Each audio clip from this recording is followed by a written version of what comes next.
Shepherding Chaos, the Retail 247 podcast. Embracing change in the world of retail tech.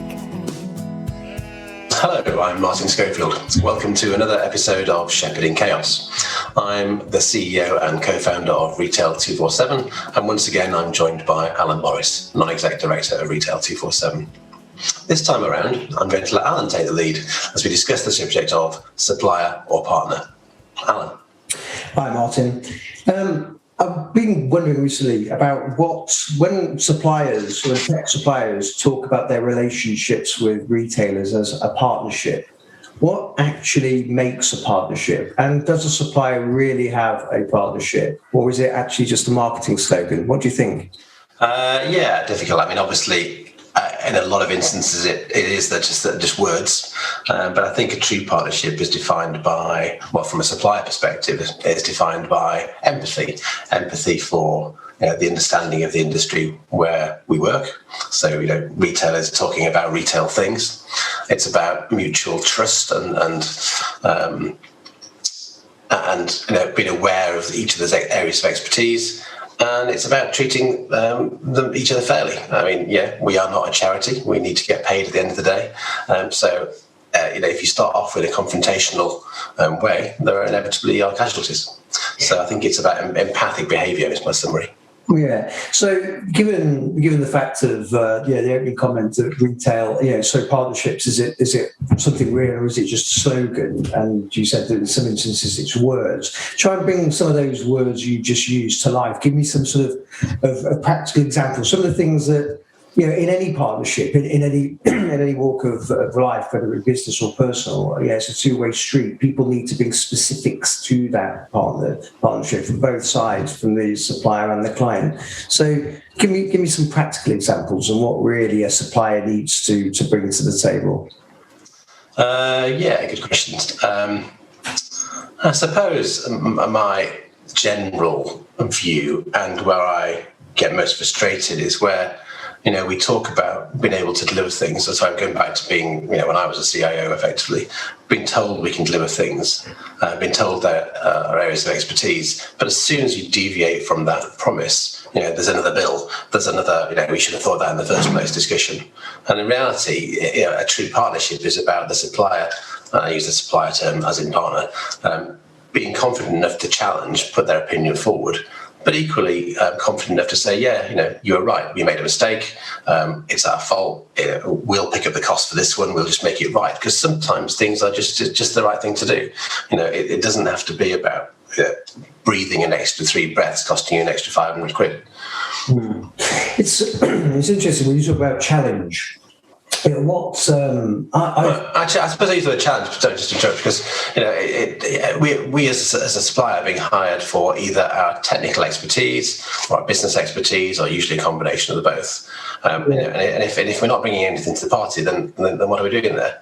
So we have collective confidence in the experience that we have as a company, and the supplier is tapping into that. The customer is tapping into that for their own gain. So there has to be an expectation and a trust that we can deliver something of value to that process. Yeah, I think the technology understanding, I think, is for technology suppliers, going to sound pretty obvious, is absolutely a given. Yeah, you can't work in the technology sector unless you understand technology. But it has to be done with context, is a word I like to use. Technology is applied in different ways in different industries and in different styles, and to be able to understand the context of technology in that industry. I suppose that's the point I'm coming to. To me, the differentiator has always been in the retail setting. If technology, knowledge, skills, and experience is a given, then where's the variable? And the variable is the understanding of retail. And I've had this discussion a number of times with people about how important it is for the technology supplier to understand retail. Yeah, exactly. I'll reiterate 2 words that I've used so far. It's just context and it's empathy. Yeah.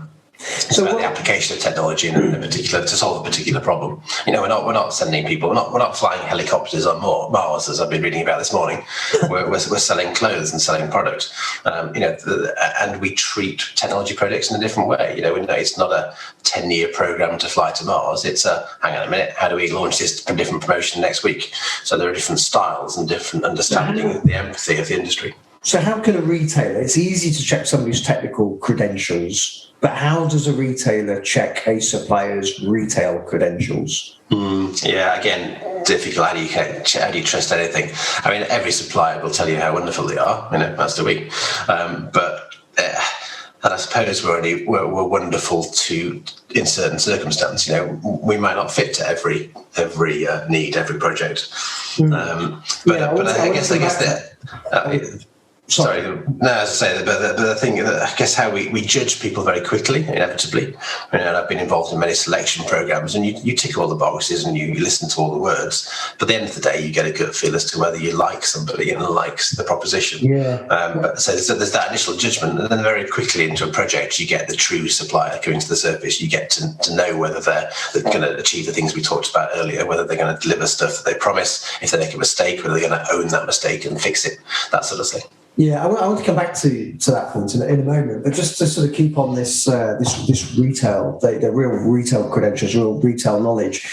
In the past, I've worked on a number of projects with a number of different businesses where one of their partners is a very big supplier. I won't name names, but if anybody wants to email me, I'll give the names. But they come along with their retail practice, and so their retail specialists come along. And I remember one particular instance, we were working on a project with a small retailer who was partnering with a much bigger retailer. The much bigger retailer had outsourced their tech to a really big, well-known worldwide supplier, and they came along with their retail practice to the meeting. And after a few meetings, so a few months down the line, we were advised that the team who were working on the project were moving to another project. They were moving from this retail project to work on a government services contract,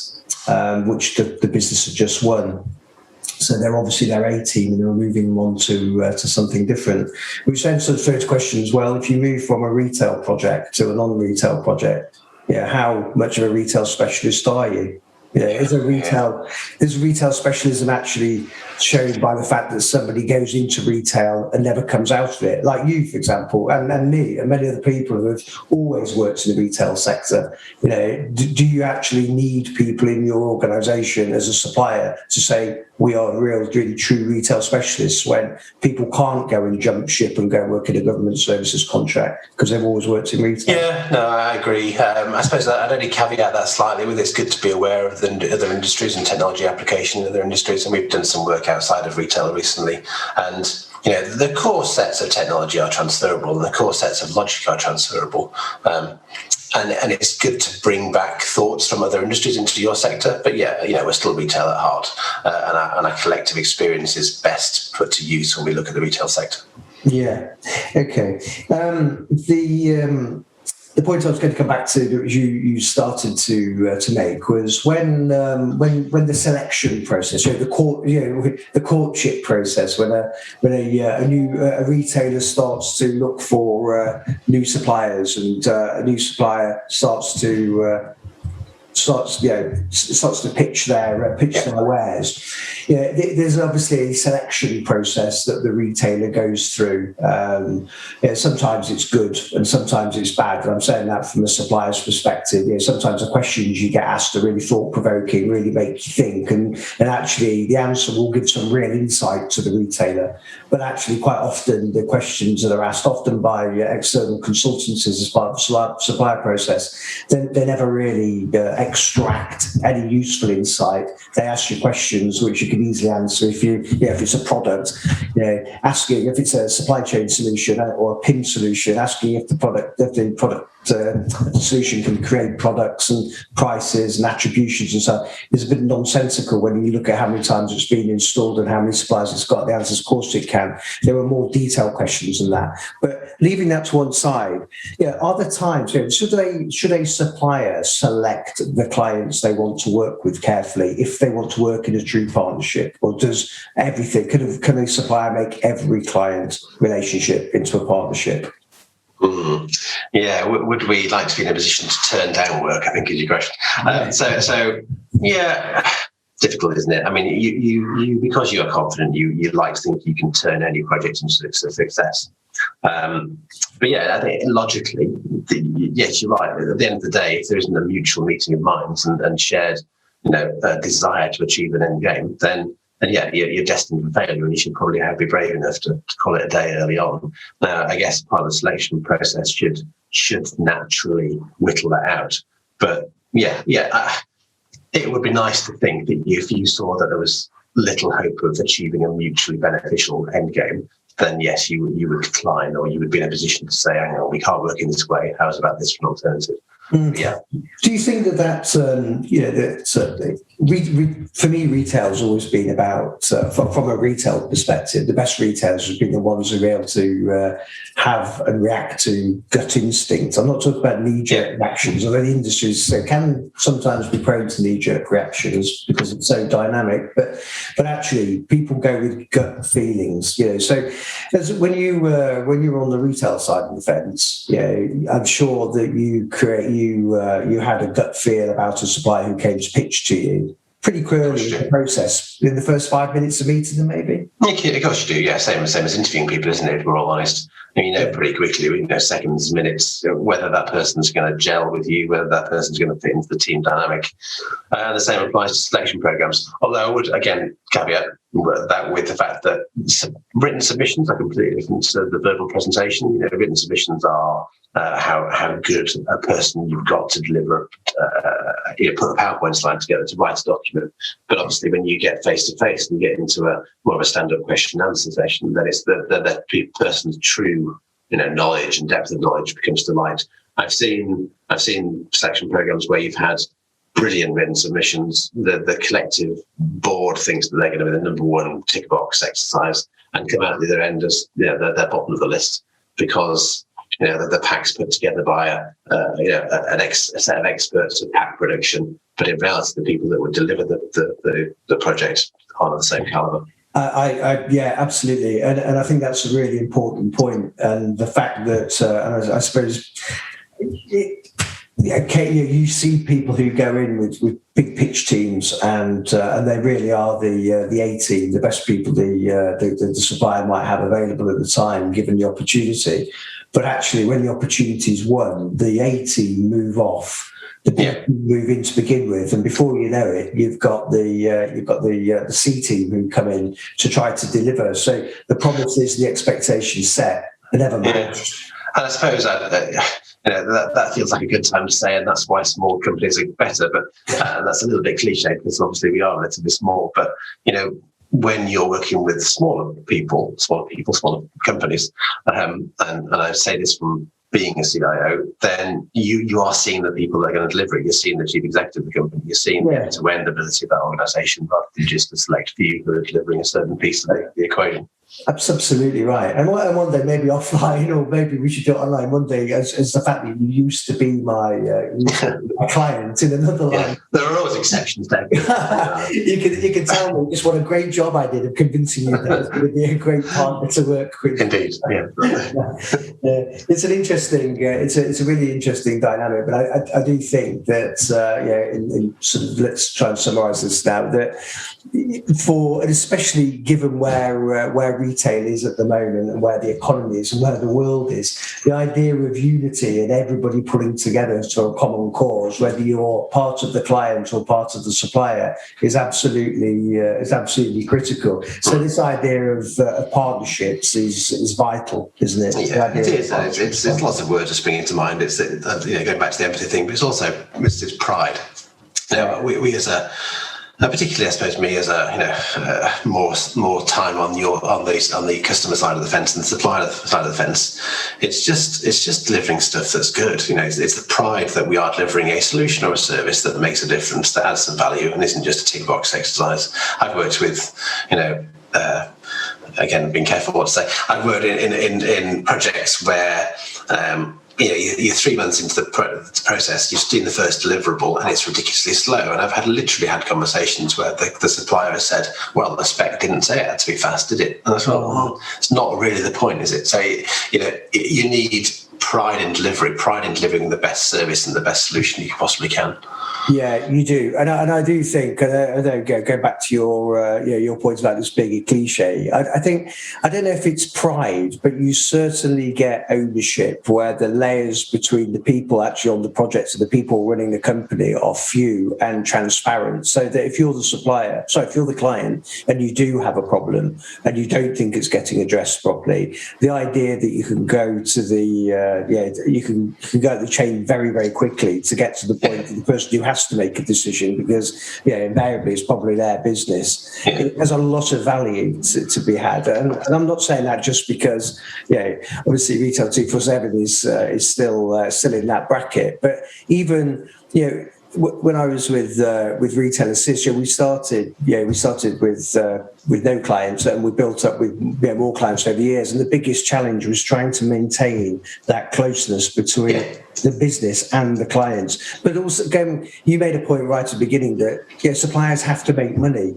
I think sometimes there's probably there's a view that some clients feel that they've got a great supplier partnership where the supplier seems to be doing everything for nothing. Well, you can't do that for very long because the supplier won't have money. So it's got to be one thing you've got to bring to the table is openness about how the commercial deal works for you. So and the cliched win-win. It's got to be success on both sides. It has got to be a win-win situation. I remember Joseph Wang at Harvey Nichols saying that to me once in a conversation. The relationship has to be win-win, and I thought, he's absolutely right. It is. It's vital for the both sides. You've got bills to pay. Yeah, you've got to. I'll just chip in before you wind up back to the piece about delivering stuff for free or delivering stuff because it's the right thing to do. And this is a little bit of a sales pitch, but it's not really. We recently dropped our new RFID solution into a customer. We'll talk about which customer later when we've gone beyond trial. But as part of an RFID pilot, you have to go in and take the overhead of reticketing the store. You have to put new RFID tags on the thousands and thousands and thousands of units in those trial stores, because you're not going to put in place source tagging for a trial. Long story short, I set up 4 of our team, actually 3 of our team plus my daughter, I was going to go, but to re-tag 2 stores recently. We didn't charge for it. It was just the right thing to do. It was in our interests to get our pilot off the ground. The customer had put a lot of faith in us to deliver something that was going to be beneficial. They'd taken a leap of faith that we could write that for them. And they were our first customer. So, reciprocal faith, we helped with the process of ticketing the store. And I had people that are, BAs and project managers doing for 4 days solid, doing a manual ticketing exercise. And, it's just the right thing to do sometimes. Of course it is. Yeah, if you're making bold statements to somebody about how wonderful your system can be, but you haven't actually got any, it's brand new to the market. You've actually got to get in there and demonstrate it to them. So you do have to go that extra mile. I suppose, but then you've got to be obviously you've got to set an expectation that that's that trial, and then going forward it has to be done differently. But we're not going to write the rest of the stuff. Let's put that straight. Yeah. Well, then I have to say some of the most enjoyable times I've had in my career is when you actually do go out into stores and spend time working in stores and doing something real and seeing the sharp end of the solution you've been developing. Well, that's it. That's how you acquire empathy. Yeah, it is absolutely right. Okay, well, so I suppose there's the point here is that supplier client partnerships truly can work as long as both parties know what they want to get out of it, and they share this, and they're open and work together and do some great things, achieve some great things. Yeah. Yeah. Okay. Well, it was good to speak, and I'll speak to you soon. Thanks, Alan. See you in the real world. Yeah. Yes. See you soon. Bye. Bye. Shepherding Chaos, the Retail 247 podcast. Join us next time for more tech views and insights from the people who know.